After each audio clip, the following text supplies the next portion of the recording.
Antes de iniciar mi breve ponencia, que tiene un carácter introductorio,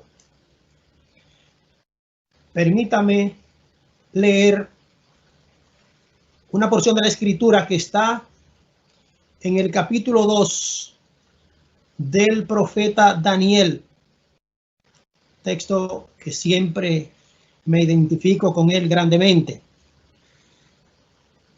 Dice el profeta: sea bendito el nombre de Dios de siglos en siglos, porque suyos son el poder, la sabiduría. Él muda los tiempos y las edades, quita reyes y pones reyes, da la sabiduría a los sabios y la ciencia a los entendidos. Gloria a tu nombre, Señor, por esta maravillosa escritura, la cual pues nos sirve de base para el desarrollo de nuestra ponencia.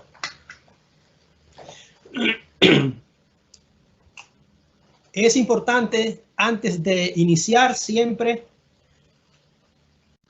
definir algunos términos con los cuales se identifica la conferencia o la exposición.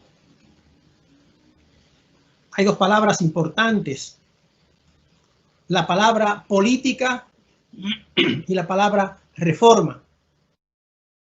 Y en el caso particular, reforma protestante. De modo que política, sabemos, es el arte y la ciencia de ejercer el poder. Es el arte del poder. Cuando pensamos en este término, llegan a nosotros otras palabras afines, propias de este campo conceptual. Por ejemplo, regencia, gobernante, territorio, nación, república, pueblo, emperador, imperio, reyes, reinos. De modo que en torno a estos conceptos o ideas va a versar mi intervención, de manera que vamos a preparar el camino. Vamos a hablar de los antecedentes antes de llegar a América Latina.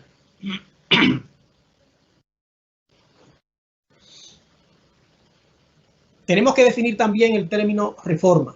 Reformare, volver a la forma. En el caso específico que nos asiste, ¿volver a cuál forma?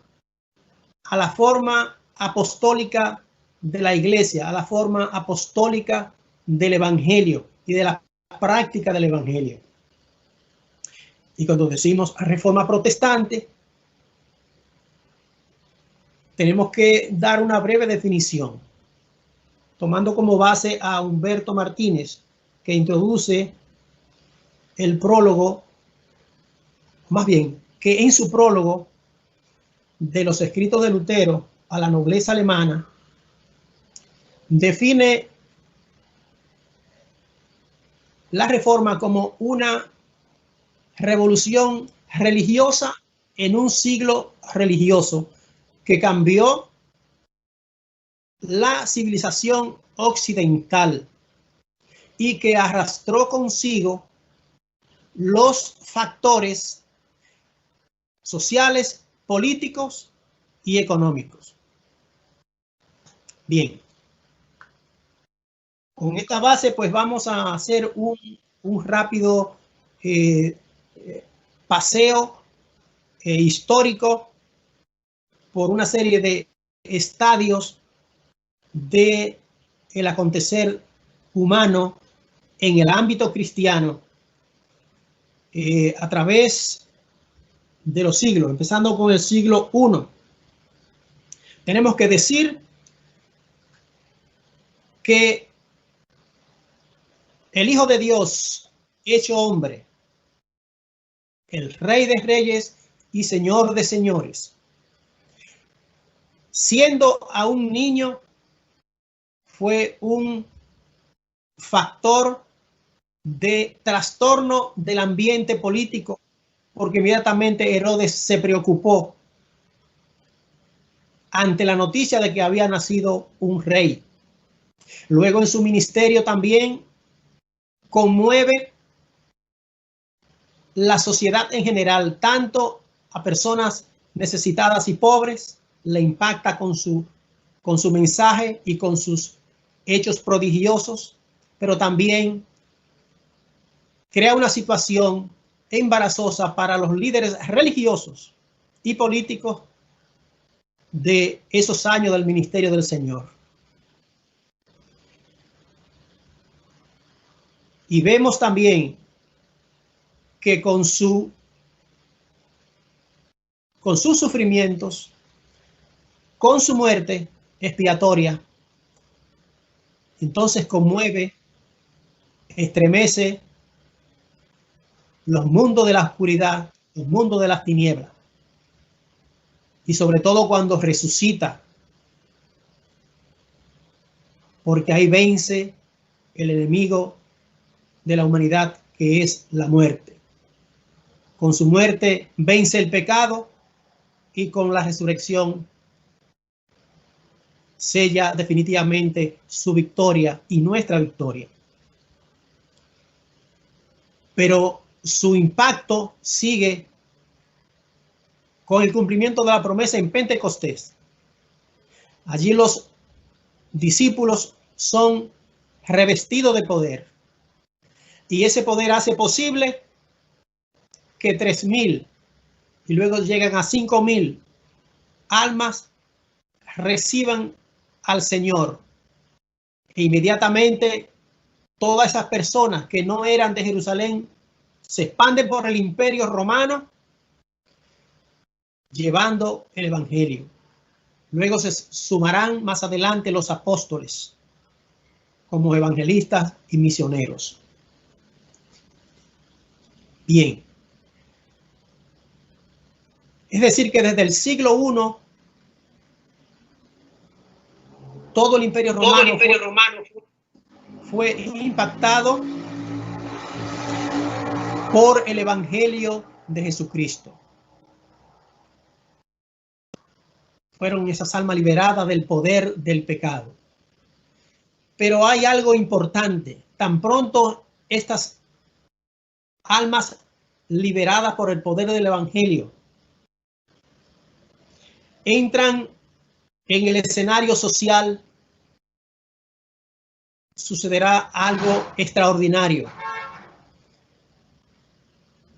Esa sociedad romana comenzará a ser permeada, a ser impactada, a ser transformada. De manera que en cuestión de 2 siglos, o más bien en cuestión de casi 3 siglos, la población cristiana en el Imperio Romano va a sobrepasar el 50%.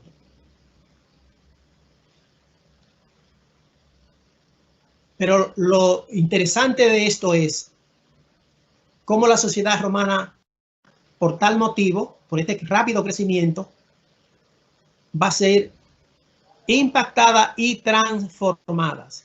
¿Por qué? Porque los cristianos, sobre todo, se negaron a rendir culto al emperador, porque tenían un solo Señor y un solo Dios. No participaban de fiestas paganas. Tampoco los cristianos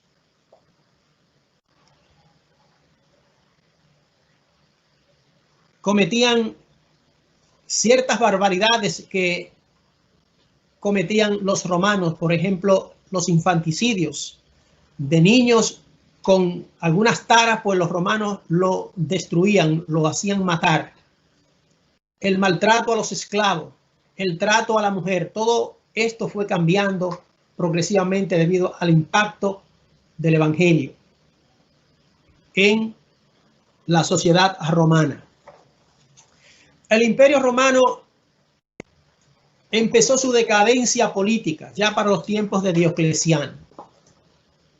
Estaba dividido, estaba requebrajado, de modo que al llegar Constantino, al irrumpir Constantino en la historia, se dará cuenta de que los cristianos ya constituyen un buen segmento de la población y por tal motivo será un elemento importante en reparar, en unir este fraccionamiento.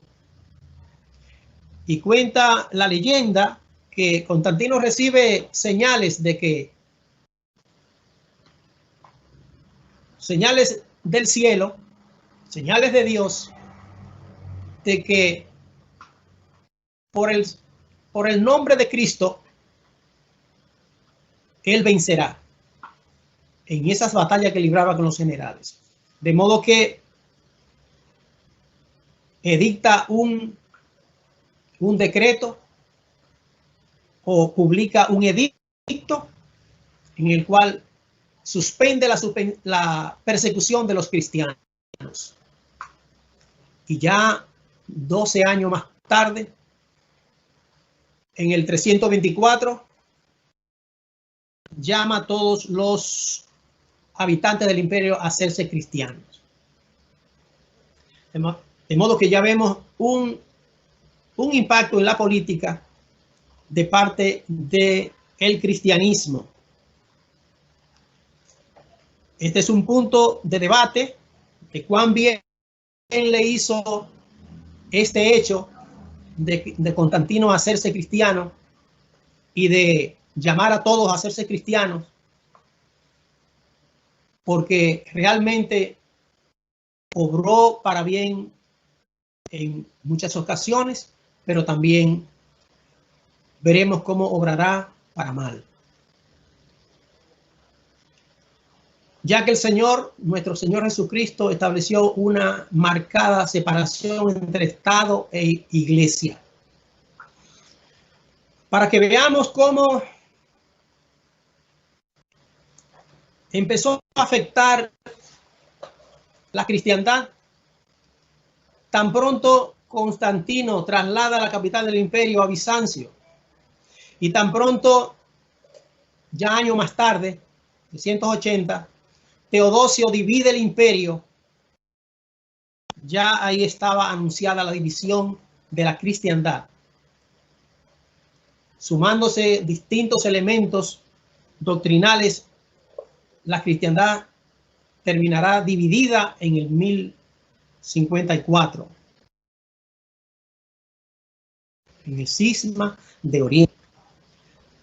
Y esta división imperial en Imperio Romano de Oriente y de Occidente también le dará la libertad, va a empoderar al obispo de Roma para él acumular poder, porque al estar lejos del emperador, él se convertirá en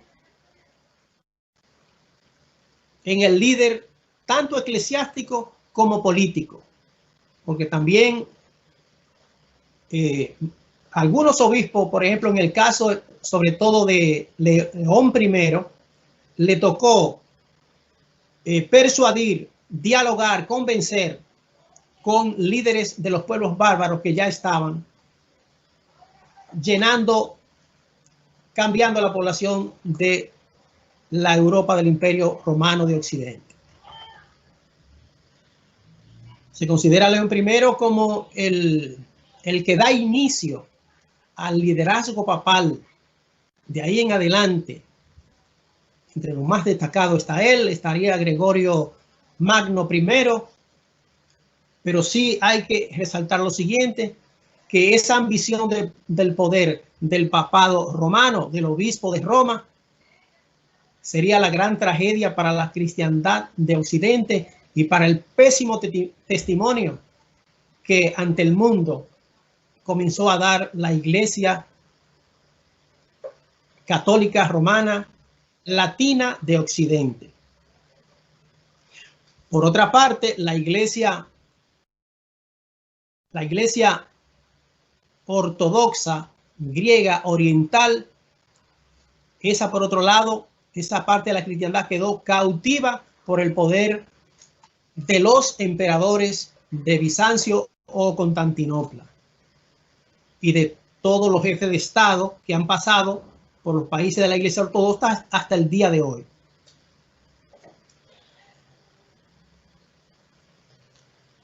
Entonces, la vida del papado romano se va a desenvolver por lo general desde el principio por esa lucha por el poder con el poder eclesiástico, del poder eclesiástico con el poder laico o secular. Porque los reyes tenían la facultad también de nombrar cargos eclesiásticos y el papado no consentía eso. Eso trajo grandes luchas. Bien, además de esto, el papado, en procura de ese poder político, también pues procuraba poder económico mediante distintos mecanismos de captar fondos, ¿verdad? Como los diezmos, anatas, simonías, venta de cargos eclesiásticos y otras barbaridades, otras inmoralidades muy lamentables, muy tristes, entre crímenes, entre inmoralidades sexuales. Hubo siglos trágicos en ese sentido. Siglo IX, siglo X fueron muy difíciles para la cristiandad. Entonces, ese desprestigio comenzó desde siglos, fue arrastrando este lastre. Hicimos mención del cisma de Oriente en el 1054, precisamente por ambiciones de poder, porque cristianamente tanto el patriarca de Constantinopla como el Papa de Roma, en buena lid cristiana, podían darse un trato de igual. Sin embargo, por la búsqueda de la preeminencia del poder, sobre todo en Occidente, vino el cisma de la iglesia, vino el cisma de la cristiandad entonces. Y otro cisma también se estaba planteando, también por la problemática de los intereses económicos y políticos que estuvieron siempre acompañando al papado. Se dará otro cisma hacia el siglo XIV, en los años 1378 al 1417, 39 años, tres papas, procurando ser el papa oficial, el papa legítimo. Pero los ojos del Altísimo siempre avistan la faz de la tierra. Hay estadios de la historia que lo permite con propósitos sabios y justos. Y ya para entonces, en el siglo XV, empiezan a cuadrarse las providencias para una gran transformación en la cristiandad.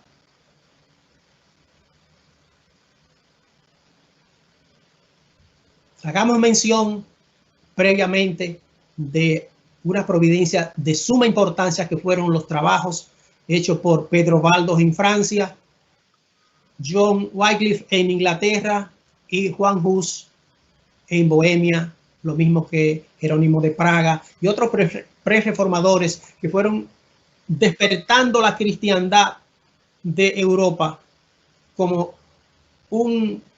pasos previos para llegar a este gran acontecimiento de la historia de la salvación, que es la Reforma Protestante. Entre otras providencias, entonces, debemos mencionar la invención de la imprenta por Johannes Gutenberg en Alemania. En la presencia del humanismo renacentista en el norte de Europa. Esto fue determinante para que la reforma fuera posible, porque trajo la capacidad crítica de la investigación y la reflexión en los textos de la Biblia. Recordando que en la imprenta de Gutenberg empezó a imprimirse la Biblia, aunque en latín, pero empezó a imprimirse la Biblia, la Vulgata latina. Entonces los estudiantes de teología se les hacía más fácil la lectura de las escrituras. Entre otras providencias estaba la fuerza de la economía del capitalismo mercantil. También estaba el surgimiento del espíritu nacionalista, ese amor por lo propio, por los territorios que habitaban los europeos. Los alemanes, su amor por su tierra. Los holandeses, los españoles inclusive, que tuvieron una reforma interna en el orden católico para, digamos, blindarse un tanto de la influencia papal. De modo que el nacionalismo empieza a brotar. Y esto será muy importante en el momento en que Lutero publica las 95 tesis y que empieza a crear un revuelco, unas inquietudes extraordinarias, unos escándalos fuertes dentro del seno de la Iglesia Católica. De modo que el Señor, aunque siempre estuvo al lado de Lutero y lo iluminaba en todo, pero en materia política tiene un acierto de dirigirse a la nobleza alemana. Y quisiera compartir solamente dos parrafitos de esos escritos para que comprendamos cómo impactaron estas palabras, cómo la conciencia de esta gente despertó.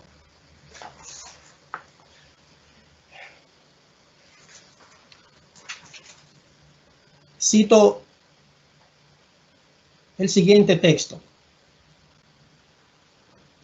No ha sucedido por mera impertinencia ni por desafuero que yo, pobre hombre solitario, haya osado hablar ante vuestras altas mercedes.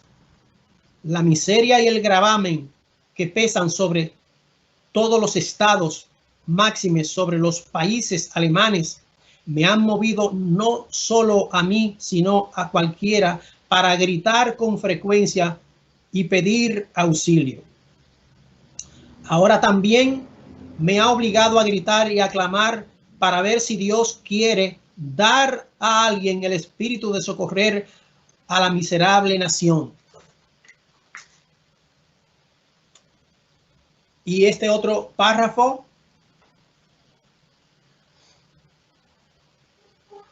dice: ¿quién puede contar a los demás funcionarios? Refiriéndose a que allá en la sede, en la curia romana, había alrededor de 3.000 escribanos. Dice: ¿quién puede contar a los demás funcionarios? Hay tantos empleos que uno apenas puede enumerarlos. Todos acechan las fundaciones y feudos de Alemania como los lobos a las ovejas. Creo que Alemania paga más a Roma para el Papa que en tiempos pasados a los emperadores. Hasta estiman algunos que más de 300.000 ducados anuales llegan de Alemania a Roma completamente en vano y sin objeto, por lo cual no ganamos otra cosa que burlas e ignominias, y aún nos extrañamos de que empobrezcan los príncipes, la nobleza, las ciudades, las fundaciones, el país y la población. Nos debería sorprender que todavía tengamos que comer. Entonces, esto nos dice que la explotación que tenía la administración de la curia romana sobre los pueblos de Europa, en especial Alemania, era una situación escandalosa y vergonzosa.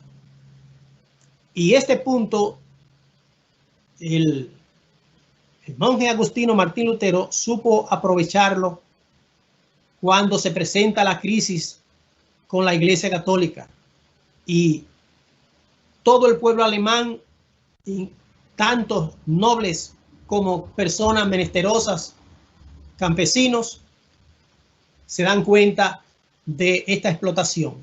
Y por tal motivo se identificarán, será un factor por el cual se van a identificar con la causa de la reforma protestante que inicia Martín Lutero el 31 de octubre del año 1517, cuando publica, clavando esas 95 tesis, esas proposiciones para discutirla sobre la estafa de las indulgencias, las 95 tesis contra indulgencias, que era otra manera también de recaudar dinero, de hacer negocio que tenían los papas. Se decía que para construir la Basílica de San Pedro, pero también había otro negocio por el medio, porque el príncipe Alberto de Brandenburgo había comprado con dinero prestado un obispado. Entonces, parte de esas ventas de indulgencia era para pagar la deuda de Alberto de Brandenburgo. De modo que la cristiandad estaba espoleada, estaba explotada, sus bolsillos eran saqueados. De igual manera, había una orfandad en la cristiandad de Europa. De modo que lo que queremos puntualizar con esto es cómo el Evangelio, con sus principios de verdad, justicia, libertad, cuando llega a una sociedad, de alguna manera incide en ella en sus transformaciones. La dinamiza, la cambia, la transforma de alguna manera. Ese realmente debe ser nuestro motivo como cristianos, de que el Evangelio sea eficaz en la sociedad donde vivimos. De modo que esto le pareció maravilloso a los príncipes alemanes y dan un apoyo, sobre todo los príncipes del norte, apoyan a Martín Lutero. Lo protegen de la muerte, porque realmente estaba sentenciado a muerte, porque había sido declarado hereje y excomulgado por la Iglesia Católica. Entonces, la reforma luterana se extenderá por el norte de Alemania, por los países del norte de Europa, Dinamarca, Suecia, Noruega, Finlandia, abrazaron la reforma luterana, porque iban a ser, separándose de Roma, ese era uno de los motivos, ya dejarían de ser económicamente perjudicados, además que las posesiones de la Iglesia Católica pasarían a esos respectivos estados. Rápidamente vamos a referirnos, simplemente nombrar los efectos en otras naciones de Europa. Ya en el año siguiente, en 1518, la reforma está caminando en Suiza con Ulrico Zwinglio, un sacerdote humanista que empezó un debate sobre la Biblia y se fueron uniendo personas y se inicia la reforma. Luego la continúa Calvino, procedente de Francia. En Francia también caminará la reforma. Calvino llevará la reforma a un estadio, a un nivel superior, más profundo. Las ideas de la reforma calvinista predominarán en Suiza, Francia, Holanda, que aunque abrazó la reforma luterana, pero también ahora abrazará la reforma calvinista. De igual modo, en Inglaterra hay una separación de la Iglesia Católica Nacional inglesa, se separa de Roma, pero va a ser entonces permeada por las ideas de la reforma, sobre todo de la reforma calvinista. De igual manera, Escocia será llena del conocimiento de la verdad evangélica que trajo la reforma a las naciones de Europa primeramente. Es importante puntualizar de que este movimiento reformador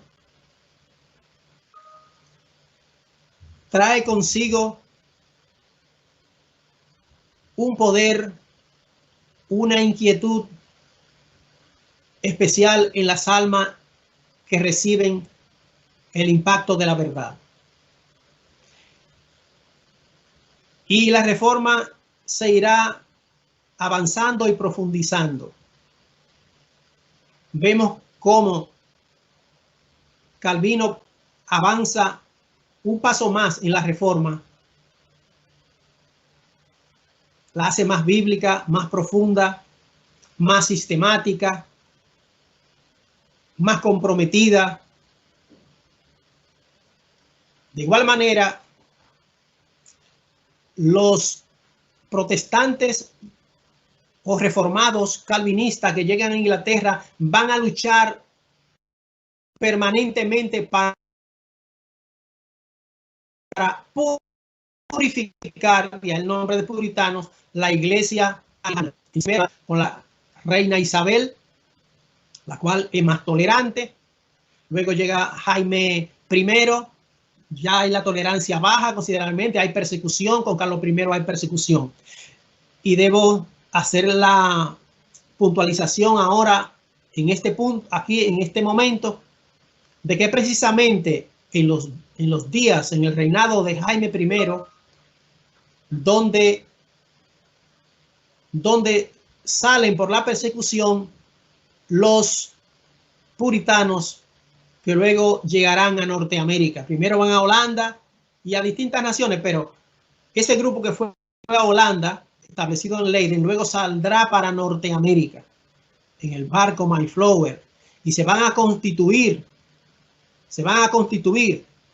en los precursores de la fundación de la nación de los Estados Unidos. El tema es el impacto de la reforma protestante en América Latina y sus implicaciones políticas. Como esto es bastante amplio, la reforma es más que una cosa, más que una iglesia, es un movimiento. Y el impacto político en América Latina, fíjense ustedes que en América Latina tenemos más de 21 países, así que sería una ilusión tratar de cubrir el impacto político en los más de 21 países que tenemos en América Latina.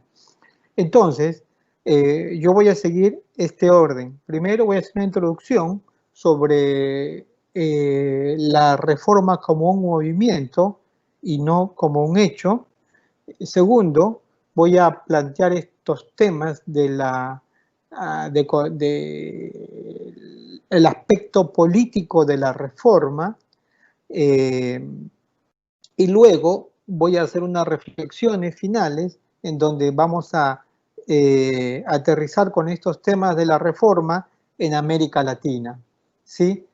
Entonces, antes de nada, pensando en qué es la Reforma Protestante, tenemos que señalar que es un movimiento particular del siglo XVI que tiene varias facetas,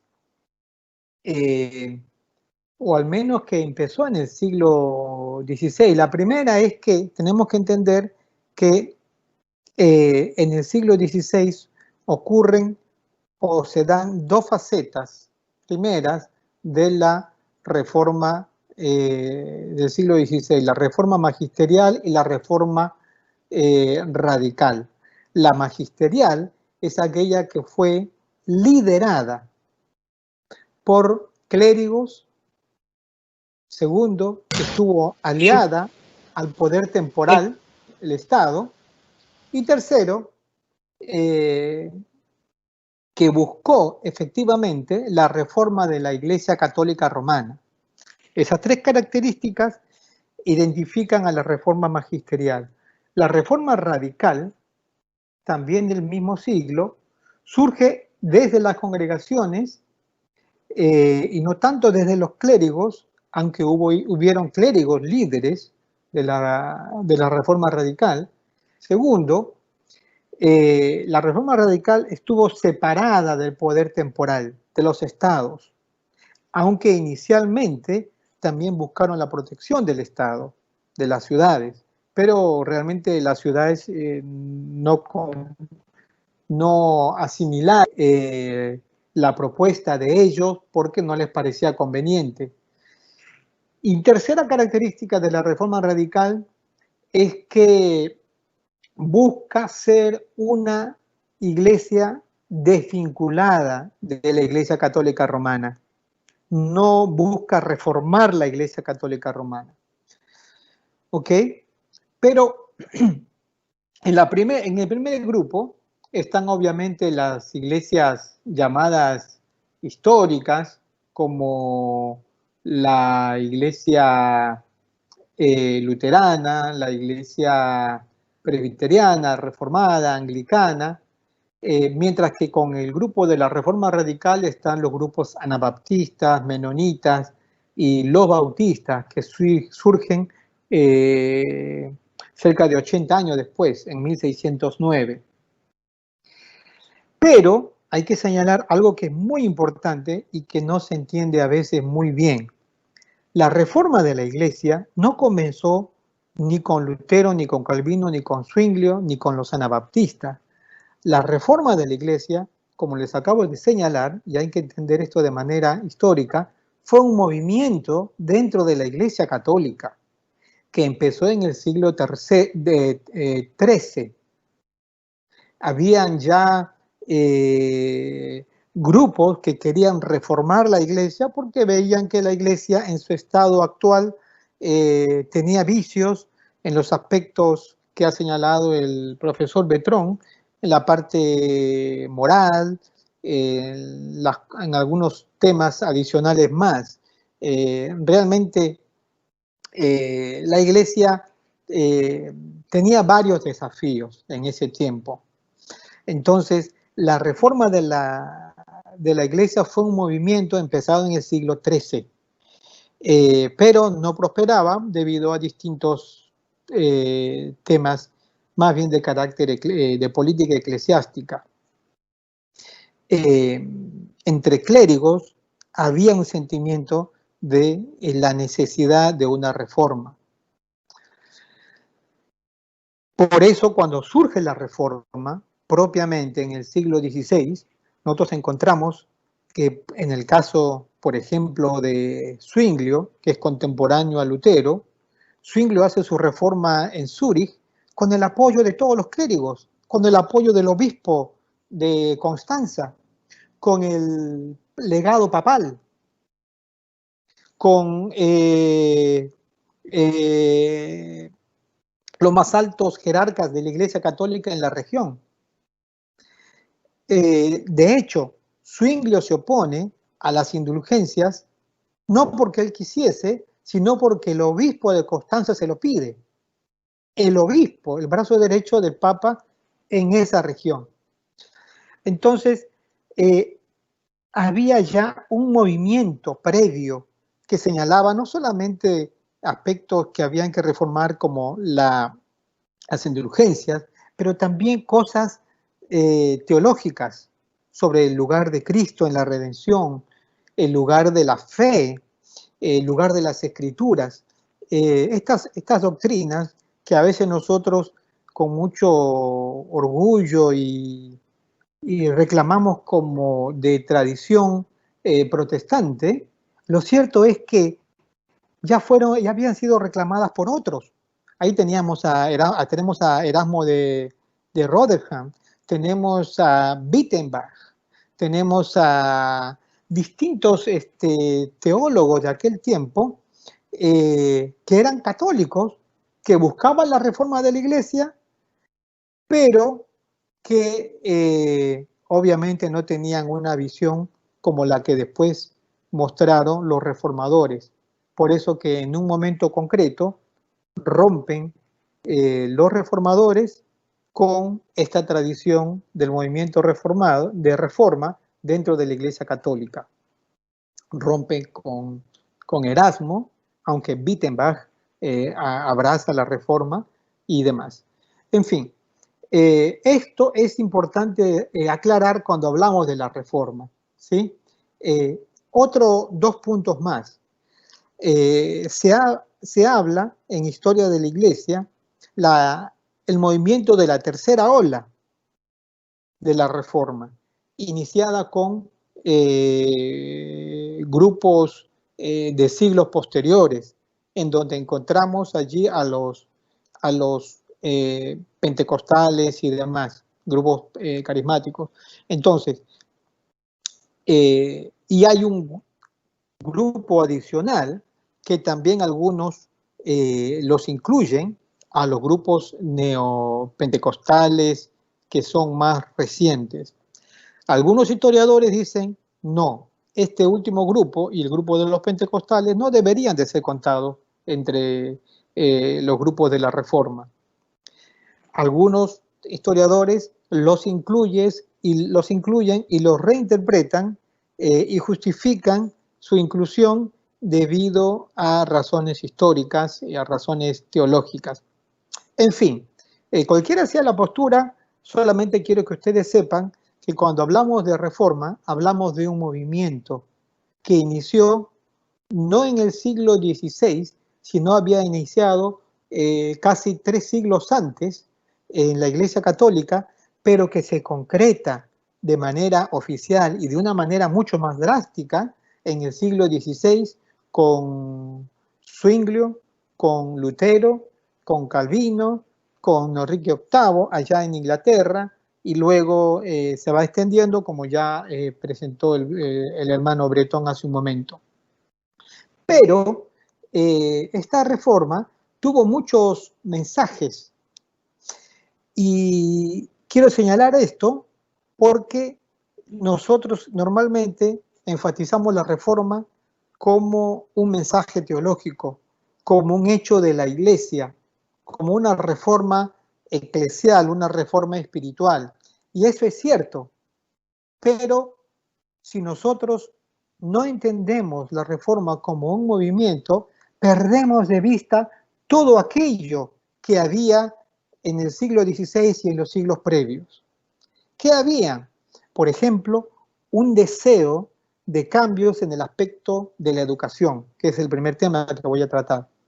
Ya en la baja Edad Media, que es la época que nos corresponde, ya empiezan a haber cambios y deseos de cambios en el aspecto de la educación. La educación contribuyó, la Edad Media contribuyó con muchos temas.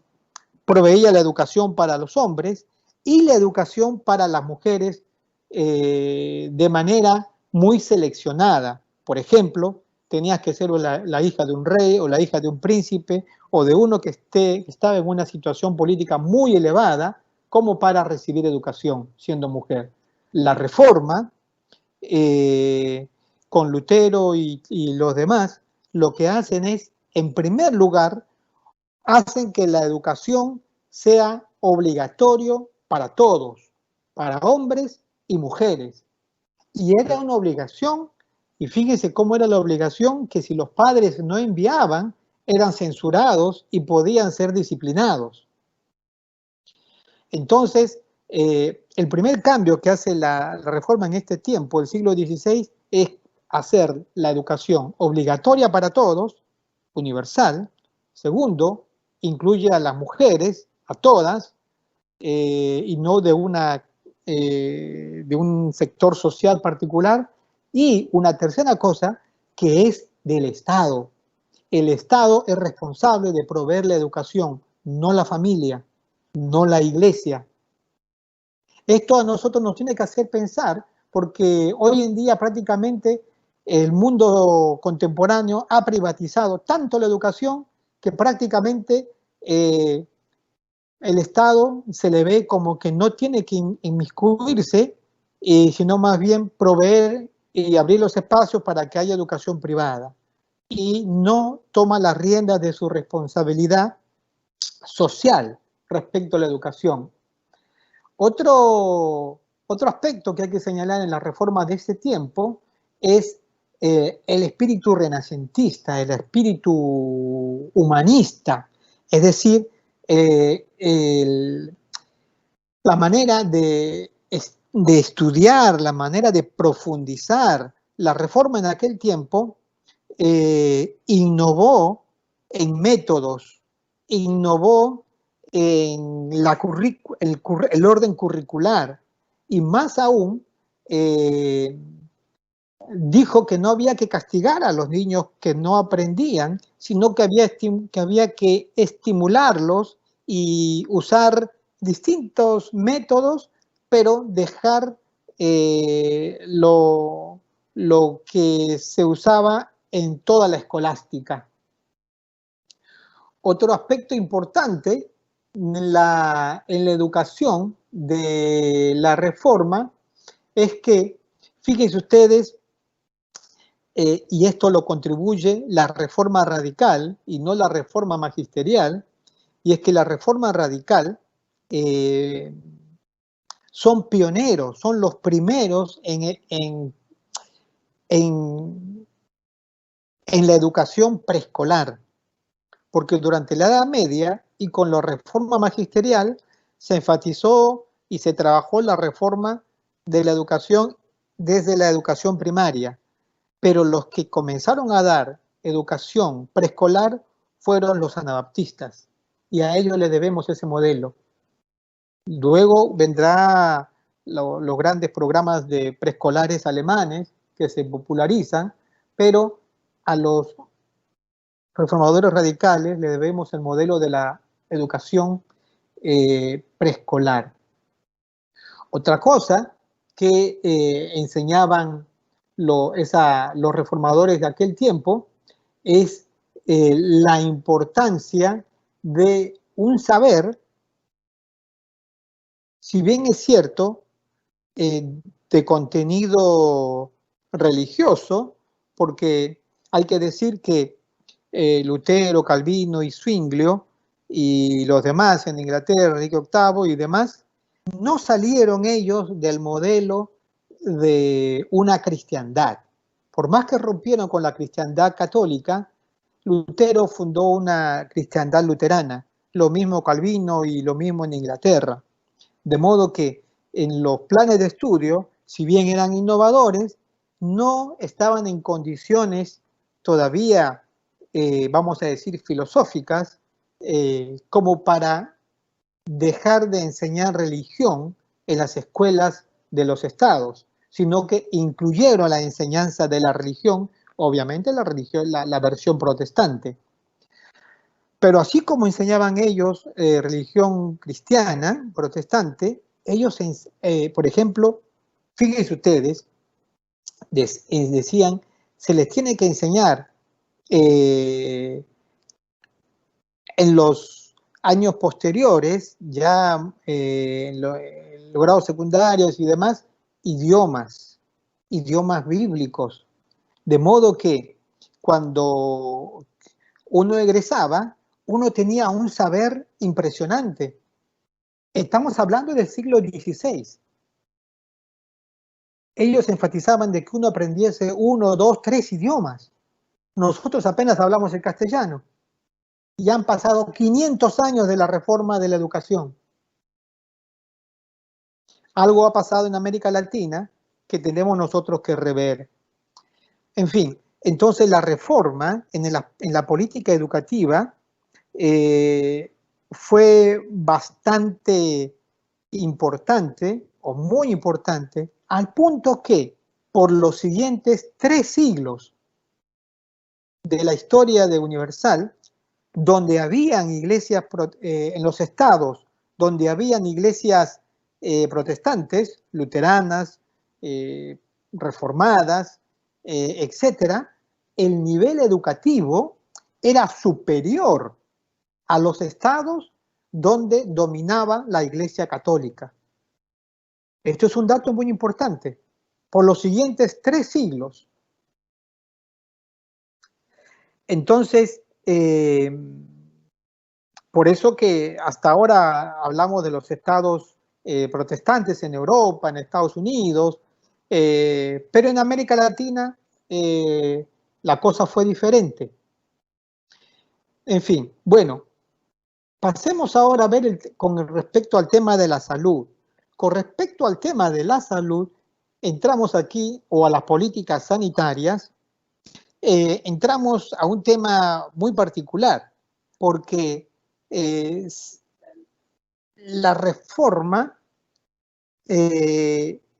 lo que hace es abrazar las políticas de salud de vanguardia de su tiempo, pero no por ser protestantes o por ser reformados, sino porque pertenecían a un concilio en una ciudad en donde ellos, ese concilio, tomaba seriamente el cuidado de la salud de la población. Por ejemplo, en Zúrich, donde se realizó la reforma de Zwinglio, o Wittenberg, donde fue la reforma de Lutero, o Ginebra, donde fue la reforma de Calvino. Cuando ellos enfrentaron problemas, y los problemas de aquel tiempo, los problemas mayores, eran la peste, porque la peste del siglo XIV se repetía cada 10 años. Cada 10 años había como mínimo un brote de peste en toda Europa. Y no en un lugar, sino en repetidas ciudades.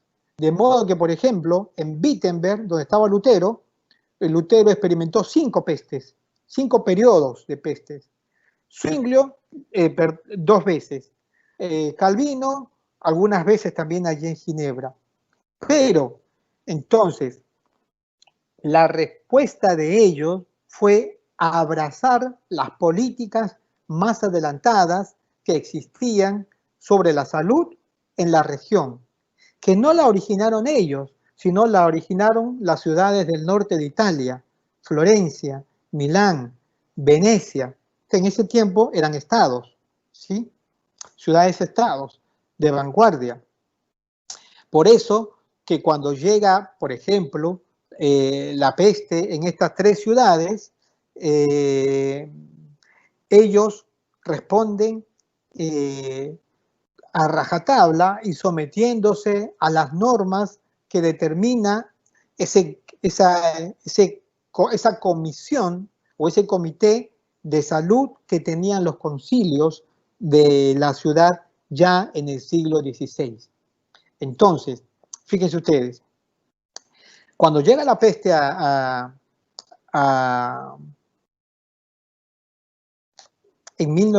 primero con Zwinglio, en 1919, Zwinglio y el concilio de Zúrich siguen a rajatabla las normas de este comité de salud, pero sufren la muerte de casi el 23% o el 25%,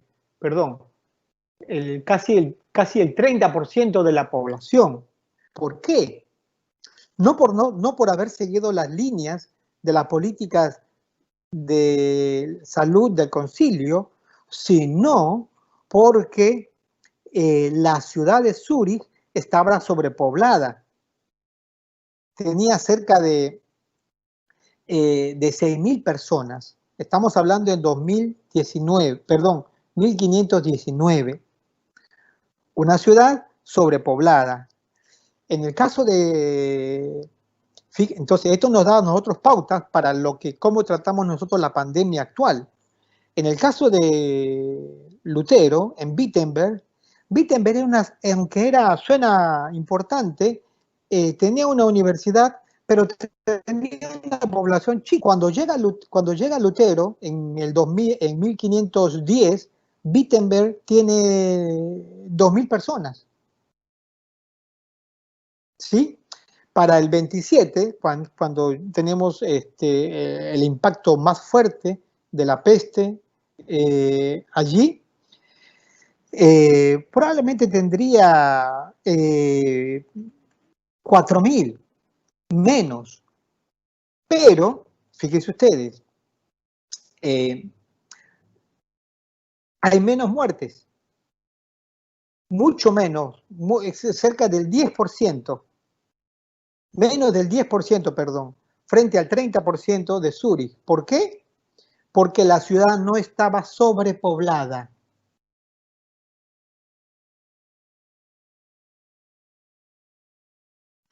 Después, cuando llega la peste y Lutero tiene que enfrentar la primera medida que descubre Lutero que hay que corregir es sacar los cementerios donde estamos enterrando a los enfermos de la peste, sacar el cementerio de la ciudad, porque como en todas las ciudades antiguas, el cementerio estaba al lado de la catedral, y la catedral estaba en el centro de la ciudad.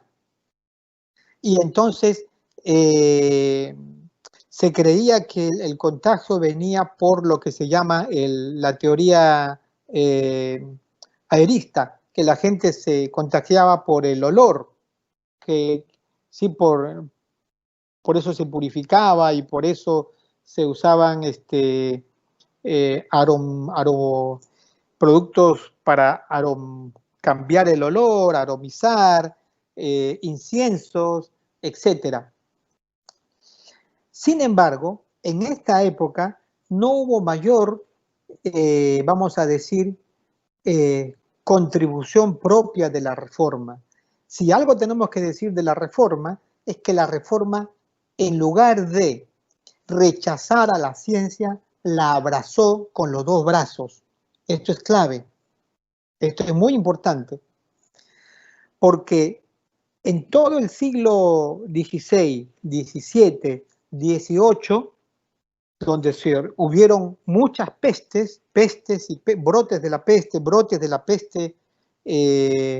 hasta 1812,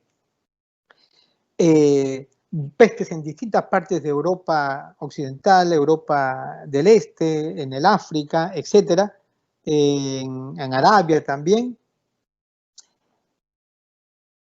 Lo cierto es que como la reforma abraza la ciencia sin discutirla y sin prejuicios, como tienen algunos sectores hoy en día, sectores evangélicos que no creen en la ciencia porque piensan que confiar en la ciencia no es confiar en Dios, pero los reformadores confiaban en la ciencia, abrazaron la ciencia y con sus límites, y fue justamente Pasteur, un reformador, quien comenzó con las investigaciones de lo que se llamó la epidemiología, que permitió a fines del siglo XIX, 1894, cuando surge la tercera pandemia en el mundo, la pandemia en Hong Kong, ocurre algo maravilloso, que hay un equipo ya de gente de distintos países, rusos,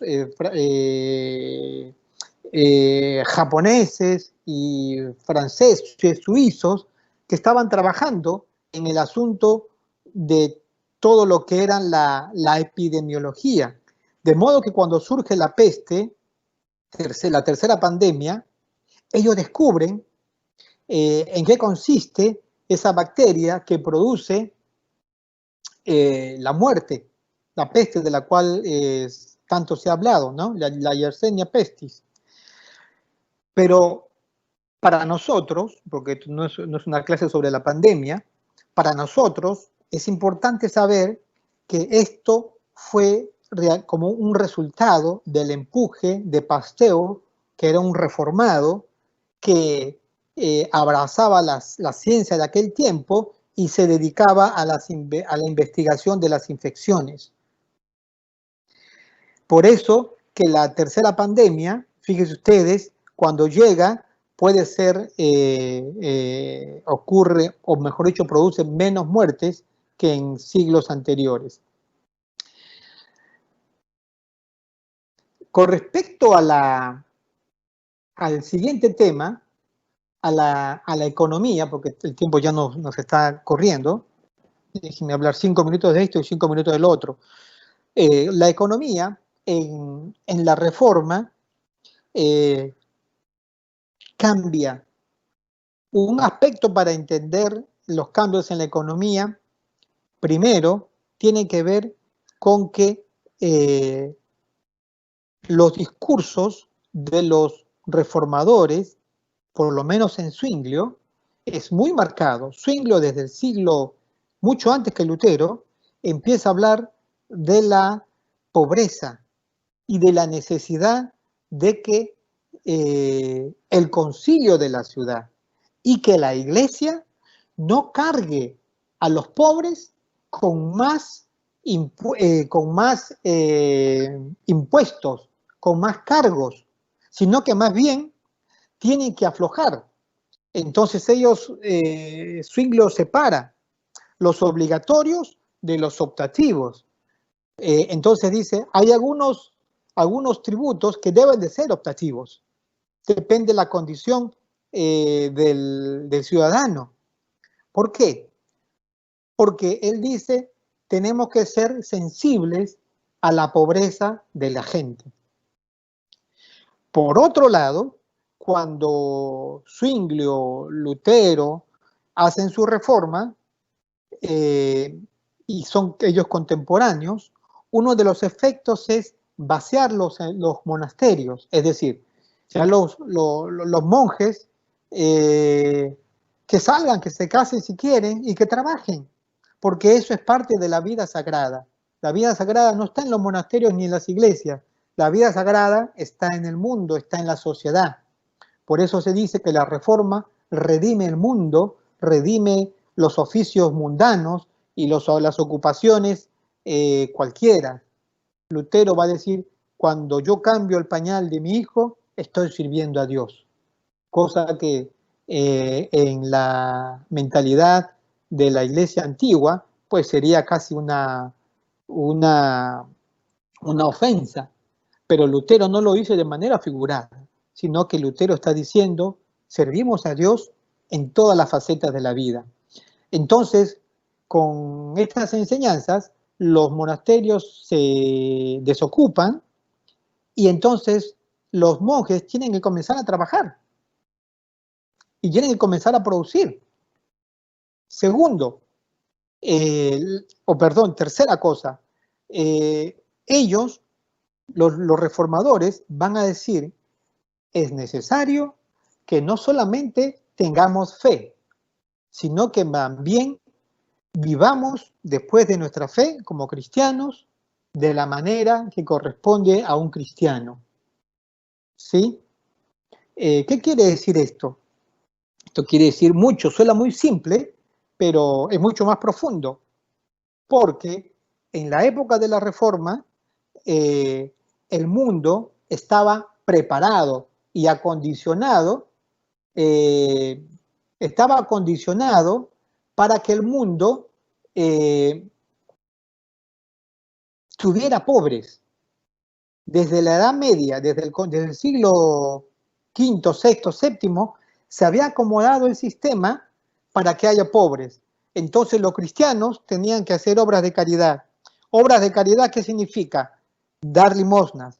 Entonces, después de la penitencia, parte de la penitencia decía tenías que hacer obras de caridad. ¿Y darle a quién? A los pobres.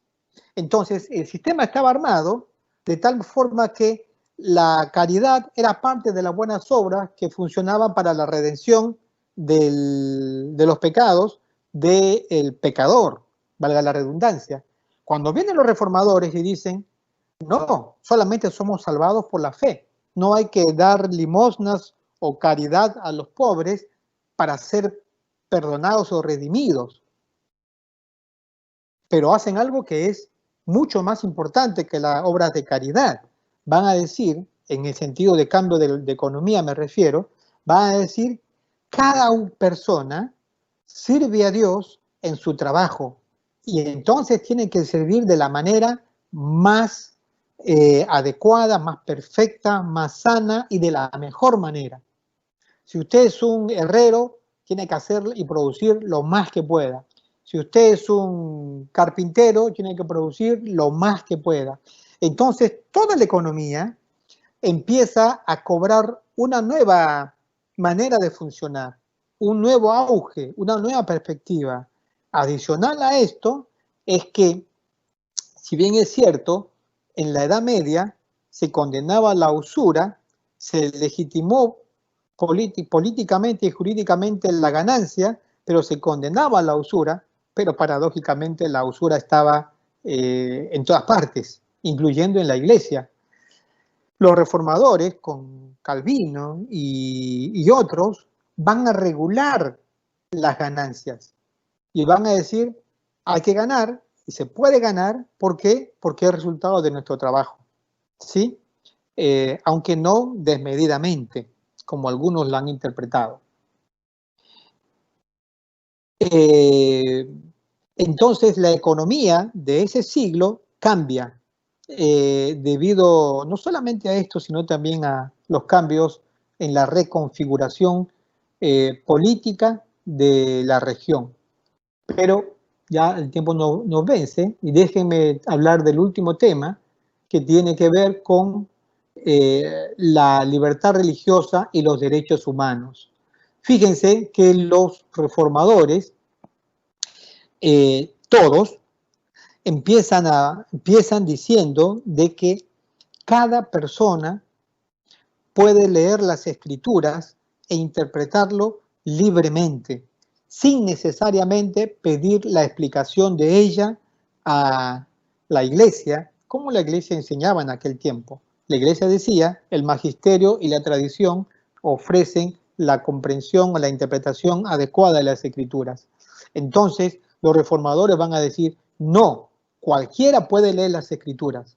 Por eso ellos comenzaron a producir, imprimir y a repartir Biblias en muchas partes.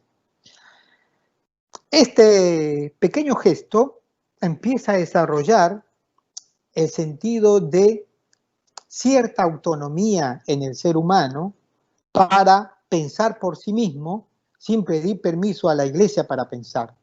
Es lo que se ha llamado la libertad del cristiano, así lo llama Lutero, y lo refieren también los demás. Es la libertad que uno tiene de leer las escrituras y la libertad de acercarse a Dios sin tener que pedirle permiso y ayuda a un cura o pedirle ayuda a la iglesia. Luego, esto va a ir creciendo de distintas maneras. No hablamos de libertad religiosa, porque realmente la libertad religiosa aparece muchos tiempos después. Pero ellos apelaban y creían en el Espíritu Santo, que el Espíritu Santo le iba a explicar a ellos como elemento subjetivo, y está bien, porque a menos los cristianos creemos eso, pero estoy tratando de dar una explicación académica acá y hacerles ver de que aunque ese elemento del Espíritu Santo era visto como algo subjetivo, el mensaje central es que una persona puede funcionar adecuadamente sin pedirle permiso a una institución. Entonces empieza a ponerse el germen y la semilla de la libertad. Por otro lado, la reforma radical profundiza eso y luego, ya en el siglo siguiente, con los bautistas, son los que quizás mejor expresan en sus documentos lo que es realmente la libertad de conciencia, la libertad religiosa y la separación de la Iglesia del Estado, cosa que no ocurre fácilmente, pero ellos ya lo proponen en el siglo siguiente. Luego la libertad religiosa va a comenzar a darse en siglos posteriores, ¿no es cierto?, en los países de Europa, en Norteamérica y también en América Latina, cuando llegan los protestantes, pero realmente, bueno, vamos a hablar de eso después. La separación de la Iglesia y del Estado tienen modelos distintos en Europa y en Norteamérica y también acá. Pero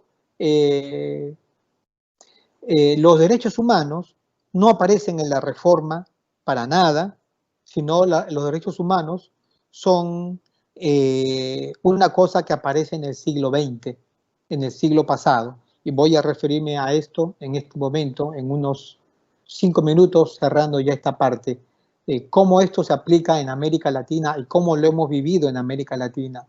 Primero, respecto a la educación.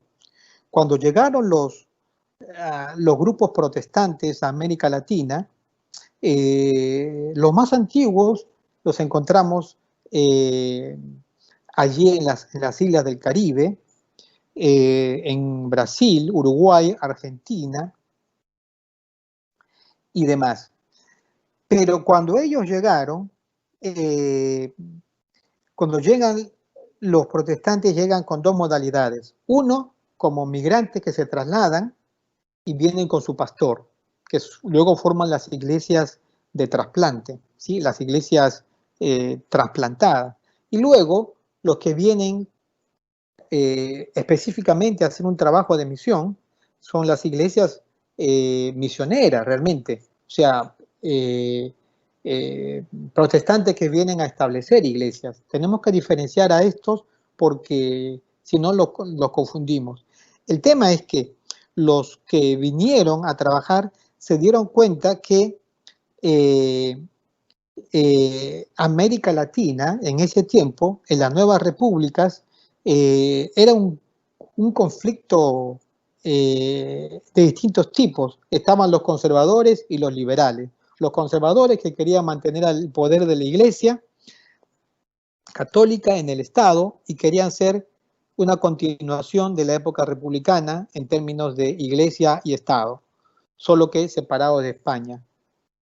Y por otro lado, los liberales, quienes decían, no, tenemos que quitar peso a la Iglesia porque la Iglesia no ayuda al proceso del liberalismo del Estado. Ellos tenían como modelos a los estados más progresistas europeos y demás. Cuando llegan los protestantes, ellos se forman como aliados de los liberales digo políticamente, ¿verdad? ¿Por qué? Porque ellos quieren una educación secular, es decir, no quieren una educación católica, quieren una educación académica, no buscan una educación protestante, pero no quieren una educación católica. Entonces, los únicos que pueden en ese tiempo trabajar eso como aliados son los protestantes. Y entonces, no solamente en Colombia, pero en Argentina, en Perú, Chile, México, los misioneros trabajan con los liberales porque encuentran en ellos su apoyo y comienzan a establecer pequeñas escuelas pensando con la innovación de la tradición protestante, y de hecho lo hacen. Aquí en Colombia, solamente la iglesia presbiteriana fundó 18 escuelas, 18 en 150 años casi, 18 escuelas. En ellas eran innovadores en muchos aspectos, por ejemplo, en enseñar a los hombres y a las mujeres en una misma escuela, cosa que en muchos países recién aparece en el siglo XX o a fines del siglo XX. Eran innovadores en los métodos que usaban. Usaban cosas motivantes, con la tradición de Comenio y demás. Ellos enseñaban inglés, español, pero también inglés, y comenzaban a enseñar deportes que traían de sus países, de modo que las escuelas no solamente eran para aprender aritmética, matemática, español y demás, sino para un encuentro intercultural con otros idiomas, con otros deportes, con otros métodos que no habían en el país de uno, sino que eran traídos de afuera. Entonces, por mucho tiempo los colegios americanos aquí en Colombia han tenido una gran reputación. Diego Thompson en Perú, el María Alvarado, los mismos otros en Brasil, en Argentina, en México. Entonces, el impacto de la educación en América Latina por la herencia protestante ha sido muy grande. Lo mismo hay que decir con respecto a los hospitales, ¿sí? Si nosotros hacemos un recorrido, en este caso de la obra bautista, los bautistas pusieron hospitales como parte de su misión. Había hospitales bautistas aquí en Colombia, habían hospitales bautistas allá en Paraguay y en otros lugares. Es decir, fíjense que ellos consideraban que había que servir a las necesidades físicas del ser humano, no como un gancho, como lo hacen algunas personas en sus actividades misioneras. Es decir, primero escucha el mensaje y después te damos la bolsa de comida. Primero escucha el mensaje y después te atendemos en tu necesidad de salud. Sino que eran más bien movidos, claro, con la motivación cristiana, la pasión cristiana, pero estaban para brindar un servicio de salud. También hacían lo mismo aquí los presbiterianos en Colombia y en otros lugares. De modo que los protestantes en América Latina vieron las necesidades de salud de la población y dijeron, nosotros tenemos que contribuir, no tenemos que esperar a que el Estado lo provea. Bueno, hoy en día podríamos decir, el Estado debe de proveerle y debemos exigirle al Estado que provea no solamente salud gratuita para los que no pueden pagar, sino también educación primaria, secundaria, universitaria para aquellos que no pueden pagar. Con respecto a la economía, pues los protestantes en América Latina han contribuido con con los grandes negocios. No sé si tanto para bien, porque el tema es que la mentalidad de un capitalismo salvaje que solamente busca, con capitalismo salvaje me refiero al énfasis de querer ganar la mayor cantidad de dinero, el mayor porcentaje de ganancias a costa de cualquier cosa. Entonces, creo que en ese aspecto necesitamos hacer crítica sobre la influencia de la economía neoliberal que muchas veces no contempla las condiciones y el costo de la riqueza de aquellos que vienen con su capital extranjero. Eso es algo que tenemos que reflexionar seriamente. Y luego, sobre la libertad religiosa y los derechos humanos. Realmente, la libertad religiosa fue algo que los liberales, políticos liberales en América Latina, trabajaron y buscaron antes que los protestantes. Cuando llegaron los protestantes, ellos, vamos a decir, se convirtieron en unos aliados sociales, porque obviamente ellos no podían existir sin libertad religiosa.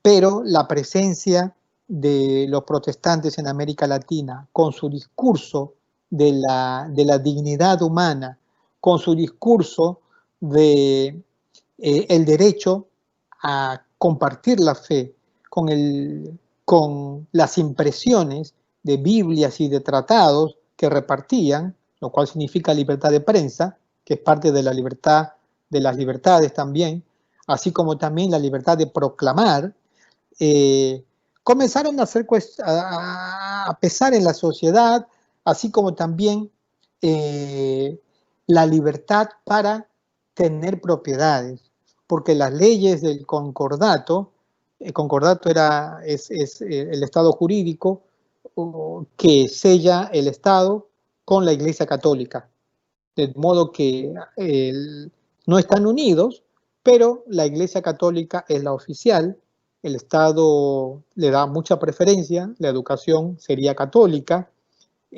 aunque la Iglesia Católica funciona independientemente de sus negocios, en sus asuntos.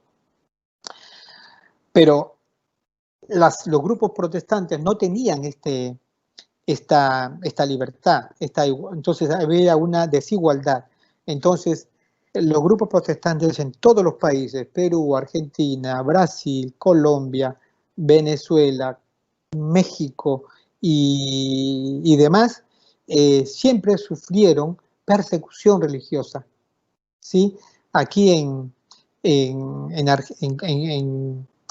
Colombia, en la época de la persecución, un problema de los conservadores y liberales, pero como se entendía que los protestantes eran aliados de los liberales, se cerraron más de 100 escuelas de diferentes grupos y demás. Entonces, fíjense ustedes, el trabajo ha continuado, pero los protestantes continuaron posteriormente, consiguieron personas en la constituyente, tuvieron aliados con políticos liberales para que se estableciera finalmente la libertad religiosa en nuestros países y hubiera separación de la Iglesia y el Estado. Con esto se abrió las puertas también para afirmar, ya desde antes realmente, los derechos humanos. Y las iglesias han estado involucradas en la defensa y la protección de los derechos humanos de todos y todas.